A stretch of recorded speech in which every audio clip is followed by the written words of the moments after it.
Hi soldiers! நீங்க இப்ப ஒரு ஆப்பிள் வச்சிருக்கீங்க, அதே மாதிரி ஒரு ஆரஞ்சு வச்சிருக்கீங்க. ஆரஞ்சு நீங்க ஓபன் பண்ணீங்கன்னா அதுக்குள்ள உங்களுக்கு ஆரஞ்சு ஸ்லைஸ் இருக்கும். அதே மாதிரி ஆப்பிள் ஓபன் பண்ணீங்கன்னா ஆப்பிளோட ஒயிட் கலர் லேயர் இருக்கும். இது ரெண்டுத்தையுமே நம்ம ஆப்பிள் தான் சொல்லுவோம், அதே மாதிரி ஆரஞ்சு தான் சொல்லுவோம். ஆனா உங்ககிட்ட ஆப்பிள் அண்ட் ஆரஞ்சு பதிலா டிஜிட்டல் வீடியோ ஃபைலும் டிஜிட்டல் ஆடியோ ஃபைலும் இருந்ததுன்னா அதை ஓபன் பண்ணீங்கன்னா உங்களுக்கு பைனரி வேல்யூஸ் தான் கிடைக்கும். ஆக்சுவலா ஃபைல்ன்றது என்ன? நாம கரண்ட் டேட்ல யூஸ் பண்ற எல்லாமே இந்த ஃபைலை பேஸ் பண்ணி தான் இருக்கு. நீங்க ஒரு வீடியோ பாத்தீங்கன்னா அது ஒரு வீடியோ ஃபைல், ஒரு ஆடியோ கேட்டீங்கன்னா அது ஒரு ஆடியோ ஃபைல், நீங்க ஒரு இமேஜ் பாக்குறீங்கன்னா அது ஒரு இமேஜ் ஃபைல். சோ இந்த image file, audio file and text file இந்த மாதிரி எல்லா ஃபைலுமே எப்படி ஒர்க் ஆகுது அண்ட் எல்லாமே ஒரே மாதிரியான பைனரியா இருக்கும்போதும் நாம ஓபன் பண்ணும்போது அது வீடியோவாகவும் ஆடியோவாகவும் இமேஜாகவும் டெக்ஸ்டாகவும் நமக்கு தெரியறதுக்கான காரணம் என்ன? இந்த மாதிரி விஷயம்லாம் தான் இந்த வீடியோல பார்க்க போறோம். What file actually is. ரொம்ப பேசா வீடியோக்குள்ள போலாம், பட் அதுக்கு முன்னாடி ஒரு விஷயம் சொல்லி ஆகணும். This video sponsored by Akku FM. Akku FM பாத்தீங்கன்னா இந்தியாவோட லீடிங் ஆடியோ புக்ஸ் பிளாட்ஃபார்ம். அதாவது உங்களுக்கு பிடிச்ச புக்ஸ் அண்ட் நாவல்ஸை உங்களோட மொழியிலேயே நீங்க ஈஸியா கேட்டு தெரிஞ்சுக்கலாம். லைஃப்ல ஜெயிச்சு பல கஷ்டங்களை தாண்டி வரவங்க எல்லாருமே சொல்ற ஒரே ஒரு விஷயம், எதை பண்ணாலும் பிளான் பண்ணி பண்ணணும். ஏன் அதுதானே நம்ம வடிவேலும் சொல்றாரு, பிளான் பண்ணி பண்ணுங்கன்னு. Akku FM ஓட ஆப்போட லிங்க் டிஸ்கிரிப்ஷன்ல இருக்கு. நம்மளோட A2D 50 அப்படின்ற கூப்பன் கோட் யூஸ் பண்ணீங்கன்னா உங்களுக்கு அப் டு 50% ஆஃப் கிடைக்கும் உங்களோட ஃபர்ஸ்ட் சைன் அப்ல. கூப்பனை யூஸ் பண்ண மறந்துடாதீங்க. ரொம்ப வசதி வீடியோக்குள்ள போலாம். நான் உங்க பிசி டாக், இது உங்க அக்கு வேறு ஆணியர். இந்த சின்ன வயசுல எவ்வளவு புத்திசாலித்தனமா பேசுறீங்க. அக்கு வேறா ஆணி வேறா நல்லா பிரிச்சு சொல்லிட்டீங்க.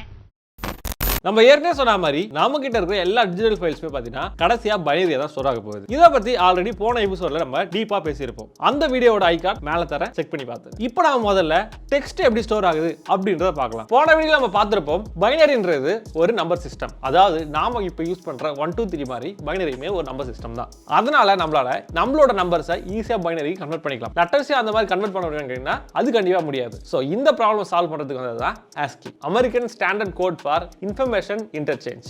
இந்த ASCIIன்றது பாத்தீங்கன்னா ஒரிஜினலா ஒரு 7 பிட் என்கோடிங். அதாவது பாத்தீங்கன்னா இதுல மேக்ஸிமம் 128 காம்பினேஷன்ஸ் வந்து நம்மளால கொண்டு வர முடியும். அதாவது பாத்தீங்கன்னா 128 கேரக்டர்ஸ் வந்து உள்ள இருக்கும். இந்த 128ல ஸ்மால் லெட்டர் ABCD இருந்து capital letter ABCD and special characters இந்த மாதிரி நிறைய விஷயங்கள் அதுக்குள்ள இருக்கும். ஆனால் இந்த விஷயங்கள் மட்டும் இப்ப இருக்கிற மாடர்ன் டேஸ்ல போதுமான்னு கேட்டீங்கன்னா கண்டிப்பா இல்ல. ஏன் அப்படின்னா நாம இப்ப ABCDs மட்டும் யூஸ் பண்றது இல்ல, கூடவே இமோஜிஸ், இமோட்டிகான்ஸ், தமிழ் அண்ட் அது மட்டும் இல்லாம பல லாங்குவேஜஸ் வந்து நாம இப்ப கரண்டா கீபோர்ட்ல யூஸ் பண்ணிட்டு தான் இருக்கும். இதை ஸ்டோர் பண்றதுக்கு ஒரிஜினல் ASCIIன்றது நமக்கு கண்டிப்பா பத்தாது. சோ அதுக்கு பதிலா கொண்டு வரதா எக்ஸ்டெண்டட் ASCII. அதுக்கும் இதுக்கு என்ன வித்தியாசம்னா எக்ஸ்ட்ரா ஒரு பிட் தான் வித்தியாசம். அதாவது பாத்தீங்கன்னா original ASCII 7 bit, extended ASCII 8 bit. So இந்த 8 பிட் போதுமா அப்படி சொல்றீங்கன்னா இதுவும் பத்தாது. சோ இதுக்கெல்லாம் வந்து அல்டர்னேட்டிவா கடைசியா வந்த விஷயம் தான் யூனிகோட். யூனிகோட் பாத்தீங்கன்னா ஆக்சுவலா அப் டு 32 பிட் வரைக்கும் சப்போர்ட் பண்ணும். 32 பிட்ல பாத்தீங்கன்னா நம்மளால கிட்டத்தட்ட 4 பில்லியன் காம்பினேஷன்ஸ் வந்து கொண்டு வர முடியும். அதாவது இப்ப இருக்கிற கேரக்டர்ஸ் இல்லாம ஃபியூச்சர்ல வர கேரக்டர்ஸுமே அந்த 4 பில்லியன்ல அடைக்கிற முடியும். சோ அதனால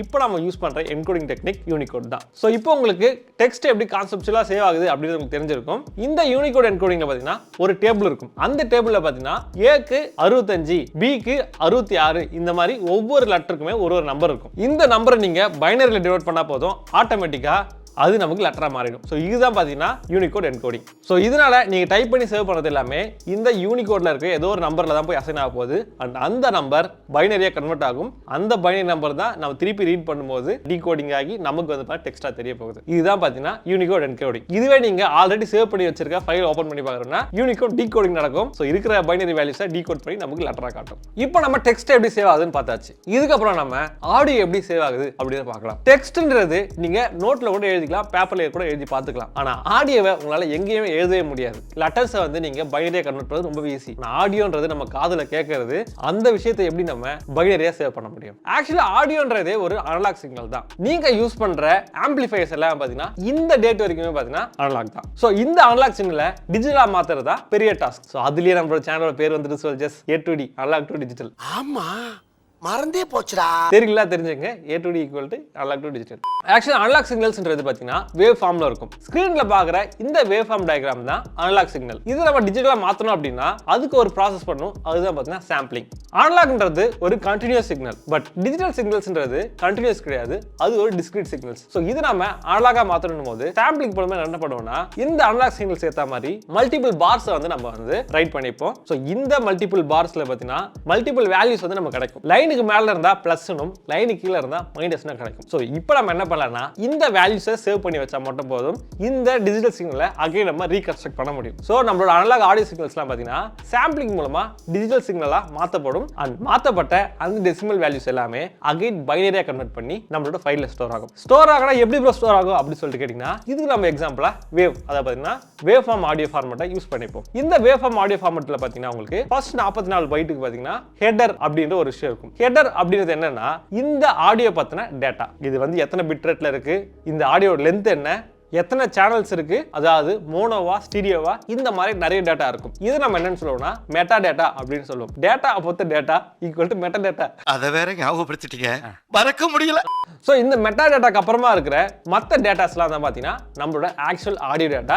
இதில் நம்ம ஏற்கனவே சாம்பிள் பண்ணி எடுத்தோம் இல்லையா, அந்த minus and plus decimal values அதை நம்ம வந்து பைனரியா சேவ் பண்ணிப்போம். ஸோ இப்படி தான் பார்த்தீங்கன்னா ஒரு ஆடியோ ஃபைல் ஸ்டோர் ஆகுது. இப்போ நம்ம டெக்ஸ்ட் எப்படி சேவ் ஆகுது அண்ட் ஆடியோ எப்படி சேவ் ஆகுது அப்படின்னு பார்த்தாச்சு. ஸோ இதுக்கப்புறம் பார்த்தீங்கன்னா நம்ம வீடியோ எப்படி சேவ் ஆகுது அப்படின்னு பார்க்கலாம். பட் வீடியோ எப்படி சேவ் ஆகுதுன்னு பார்க்கறதுக்கு முன்னாடி கண்டிப்பா ஒரு இமேஜ் எப்படி சேவ் ஆகுது அப்படின்றத கண்டிப்பா பார்த்தே ஆகணும். ஸோ அதை நம்ம இப்போ பார்த்துருவோம். போன வீடியோவில் நம்ம பார்த்துருப்போம் இமேஜ்ன்றது பிக்சல்ஸால ஆனது அப்படின்னு.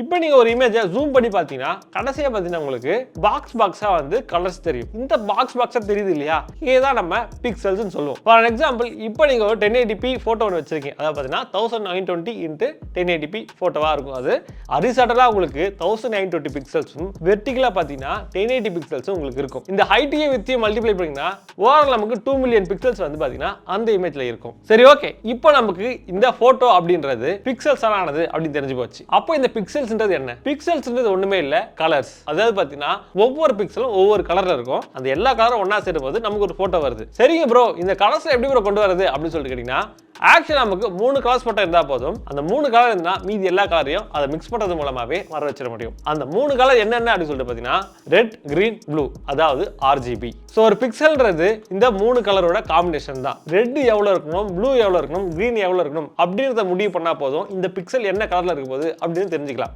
அதுக்காக தான் பார்த்தீங்கன்னா RGB வேல்யூ அப்படின்னு ஒன்று இருக்கு. ரெட்டுக்கு ஒரு வேல்யூ, ப்ளூக்கு வேறு வேல்யூ, கிரீனுக்கு ஒரு வேல்யூ சொல்லிட்டு 3 டிஃபரெண்ட் வேல்யூஸ் இருக்கும். இந்த ஒவ்வொரு வேல்யூவும் பார்த்தீங்கன்னா 8 பிட்டால் நம்ம டினோட் பண்ணும். அதாவது பார்த்தீங்கன்னா 0 to 255 மொத்தம் பார்த்தீங்கன்னா 256 காம்பினேஷன்ஸ் வரும். ஃபார் எக்ஸாம்பிள் RGB வேல்யூல நீங்க ஃபர்ஸ்ட் இருக்க வேல்யூ மட்டும் 259 வச்சுட்டு மீதி எல்லாமே 00 வச்சீங்கன்னா உங்களுக்கு ரெட் பிக்சல்ஸ் தான் கிடைக்கும். அதே மாதிரி கிரீனுக்கும் சரி ப்ளூக்கும் சரி இதே சினாரியோ தான். சரிங்க ப்ரோ, இந்த RGB எல்லாம் சொல்றீங்க, நீங்க சொல்றது எப்படி ப்ரோ நம்புறது அப்படின்னு சொல்றீங்கன்னா இதுக்கு ஒரு சின்ன எக்ஸ்பெரிமெண்ட் இருக்கு. அது எப்படின்றத பண்ணி பார்த்துருவோம். இதை பண்றதுக்கு உங்ககிட்ட ஒரு PC இருந்தாலே போதும். நோட் பேடை ஓபன் பண்ணீங்க. முதல்ல நம்ம ஏற்கனவே சொன்னா மெட்டாடேட்டா முக்கியம். அதுக்கு என்ன பண்ணணும்னா ஹெடர் ஃபைல் P3 அப்படின்றது இந்த இமேஜோட டைப். அப்புறம் பார்த்தீங்கன்னா இமேஜோட சைஸ், அது பார்த்தீங்கன்னா பிக்சல் வித் அண்ட் ஹைட். நம்ம இப்பத்தி 2x2 போட்டுக்கலாம். 2 பிக்சல் ஹைட், 2 பிக்சல் வந்து வித். இதுக்கு பார்த்தீங்கன்னா அந்த பிக்சல்ஸோட கலர் ரேஞ்ச் நம்ம பார்த்தீங்கன்னா மேக்ஸிமம் கொடுத்துருப்போம் 255 போட்டுருங்க. ஏன்னா 0 to 255ன்றது கலர் ரேஞ்ச் இல்லையா, ஸோ அதுக்காக. இதுக்கு பார்த்தீங்கன்னா நம்மளோட பிக்சல்ஸ் நம்ம வந்து அரேஞ்ச் பண்ண ஆரம்பிக்கலாம். அதாவது பார்த்தீங்கன்னா ஃபர்ஸ்ட் நீங்க வந்து 000 போட்டுருங்க. அது பார்த்தீங்கன்னா 255 0 0, அப்புறம் பார்த்தீங்கன்னா 0 255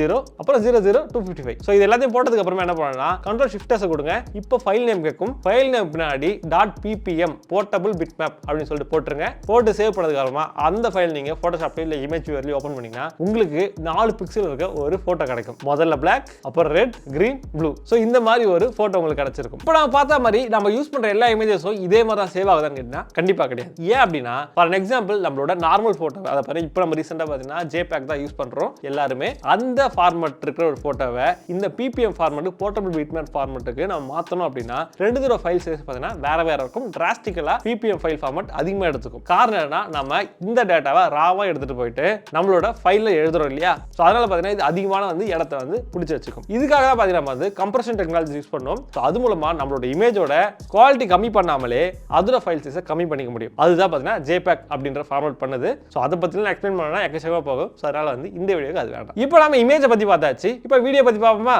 வீடியோன்றது ஒண்ணும் இல்ல, உங்களோட இமேஜஸை வந்து சீக்வென்ஸா நீங்க போட்டு விட்டீங்கன்னா அதுதான் வீடியோ. அதாவது பாத்தீங்கன்னா ஒரு செகண்டுக்கு அட்லீஸ்ட் ஒரு 12 ஃப்ரேம்ஸ் 12 போட்டோஸ் இருந்தாலே போதும், அது ஒரு வீடியோவா கன்வெர்ட் ஆயிடும். ஆனா இங்கேயுமே என்ன பிரச்சனைனா இந்த மாதிரி எல்லா போட்டோவையும் தனித்தனியா நீங்க ஸ்டோர் பண்ணி அதை நீங்க ஓவரால் ப்ளே பண்ணீங்கன்னா அங்கேயும் பிரச்சனை வரும். அது என்னன்னா ஃபைல் சைஸ். இதை கம்மி பண்றதுக்காக தான் அகைன் என்கோடிங் டெக்னிக்ஸ் வருது. அதுதான் பாத்தீங்கன்னா நீங்க பாக்குற H264, H265 and blah blah blah இப்போ நிறைய இருக்கு இல்லையா, அதெல்லாம். சரி, ஓகே ப்ரோ, டெக்ஸ்ட் பார்த்தாச்சு, இமேஜ் எப்படி ஸ்டோர் ஆகுது பார்த்தாச்சு, வீடியோ எப்படி ஸ்டோர் ஆகுதுன்னு பார்த்தாச்சு, ஆடியோ எப்படி ஸ்டோர் ஆகுதுன்னு பார்த்தாச்சு. ஆனா நாங்க பாக்குற வீடியோ எல்லாம் பாத்தீங்கன்னா வீடியோ பிளஸ் ஆடியோ ரெண்டும் ஒண்ணா தானே வரும். ஸோ வீடியோன்னும் போது அப்போ ஆடியோ கூட சேர்த்து வரணும் இல்லையா, அது எப்படி வரும் அப்படின்னு சொல்லி கேட்டிங்கன்னா ஆக்சுவலா வீடியோ பிளஸ் ஆடியோட சேர்த்து வர ஒரு ஃபார்மட்னு ஒன்று கிடையாது. நீங்க பார்க்குற MP4, 3GP, MKV, MOV இந்த மாதிரி எல்லாமே பார்த்தீங்கன்னா ஆக்சுவல் வீடியோ ஃபார்மட் கிடையாது, அது ஒரு container. For example MKV file format எடுத்துக்கும். பொதுவாக படங்கள்லாம் பார்த்தீங்கன்னா மல்டிபிள் ஆடியோஸ் இருக்கும். அதை பார்த்தீங்கன்னா தமிழ், கன்னடம், தெலுங்கு இந்த மாதிரி பார்த்தீங்கன்னா மல்டிபிள் ஆடியோஸ் இருக்கும். சப்டைட்டிலுமே பார்த்தீங்கன்னா அந்த வீடியோட இன்பில்ட்டா இருக்கும். ஸோ இது எப்படி